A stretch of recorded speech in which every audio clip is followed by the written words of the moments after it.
Hello అండి. ఒక మంచి రెసిపీతో మీ ముందుకు వచ్చేసానండి. అదేంటంటే గోంగూర చికెన్ బిర్యానీ. చూస్తున్నారా ఎంత బాగుంది కదా! చూస్తుంటే నోరు ఊరిపోతుంది కదండి. టేస్ట్‌లో కూడా అలానే ఉందండి.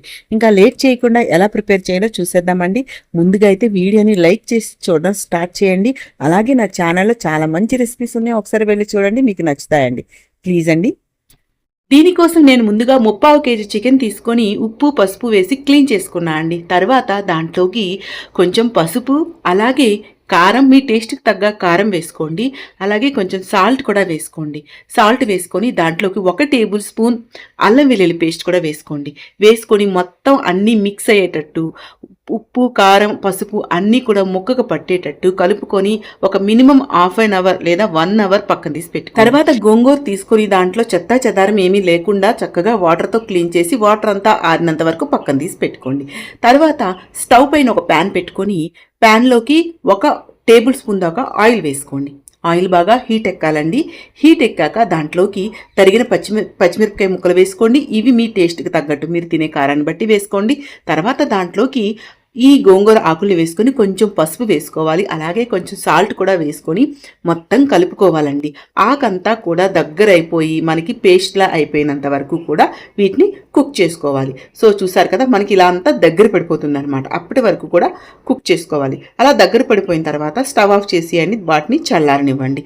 చల్లగా అయిపోయాక మిక్సీ జార్లో వేసి దాన్ని పేస్ట్లా చేసుకొని పక్కన తీసి పెట్టుకోండి. తర్వాత స్టవ్ పైన ఒక గిన్నె పెట్టుకొని దాంట్లోకి ఒక 3 టేబుల్ స్పూన్ దాకా ఆయిల్ వేసుకొని 1 టీ స్పూన్, మీరు బాగా ఫ్లేవర్ బాగా రావాలంటే 1 టేబుల్ స్పూన్ దాకా గీ వేసుకొని దాంట్లోకి కొంచెం జీలకర్ర, బిర్యానీ ఆకు, తర్వాత దాంట్లోకి బిర్యానీ ఫ్లేవర్, తర్వాత ఇలా ఇవి ఉంటాయి కదండి, మొత్తం మసాలా దినుసులన్నీ వేసేసుకోండి. బిర్యానీకి సంబంధించినవన్నీ మసాలా దినుసులన్నీ వేసుకొని సన్నగా తరిగిన ఉల్లిపాయ ముక్కలను కూడా వేసుకొని కొంచెం ఉల్లిపాయలను ఎక్కువగానే వేసుకోండి. సో గ్రేవీ బాగా దిగి టేస్ట్ చాలా బాగుంటుందండి మనకి బిర్యానీలోకి. సో అలా మనకి ఆనియన్స్ గోల్డెన్ కలర్ వచ్చాక దాంట్లోకి మ్యారినేట్ చేసి పెట్టుకున్న చికెన్ అయితే వేసుకొని మొత్తం కలుపుకొని మూత పెట్టుకొని సిమ్లో వాటిని కుక్ అవనివ్వండి. ఈలోగా స్టవ్ పైన గిన్నె పెట్టుకొని దాంట్లోకి 3/4 కేజీ చికెన్కి సేమ్ 3/4 కేజీ బియ్యం తీసుకొని దాంట్లో కూడా అన్ని మసాలా దినుసులు వేసుకొని బియ్యానికి సరిపడా ఉప్పు వేసుకొని వాటర్ వేసుకొని వాటిని 95% వరకు కుక్ చేసుకోవాలండి. ఈలోగా చికెన్ చూసారా, చికెన్ అయితే కుక్ అయిపోయింది కదా. ఇప్పుడు మనం తయారు చేసుకున్న గోంగూర పేస్ట్ ఉంది కదా, అది కూడా వేసి కొంచెం చికెన్ మసాలా, గరం మసాలా, అలాగే దాంట్లోకి ధనియా పౌడర్, కొంచెం సాల్ట్ చూసుకోండి, మీరు తినే టేస్ట్ని బట్టి సాల్ట్ కూడా యాడ్ చేసుకొని కొంచెం వాటర్ వేసుకొని తర్వాత దాంట్లోకి ఇలా కొత్తిమీర పుదీనా కూడా వేసుకొని మొత్తం ఒకసారి కలుపుకొని ఇప్పుడు ఫ్లేమ్ని మీడియంలో పెట్టి దానిపైన మూత పెట్టి ఒక 10 మినిట్స్ దాకా కుక్ చేసుకోవాలండి. అంటే మనకి చికెన్ ముక్క బాగా ఉడికిపోవాలన్నమాట.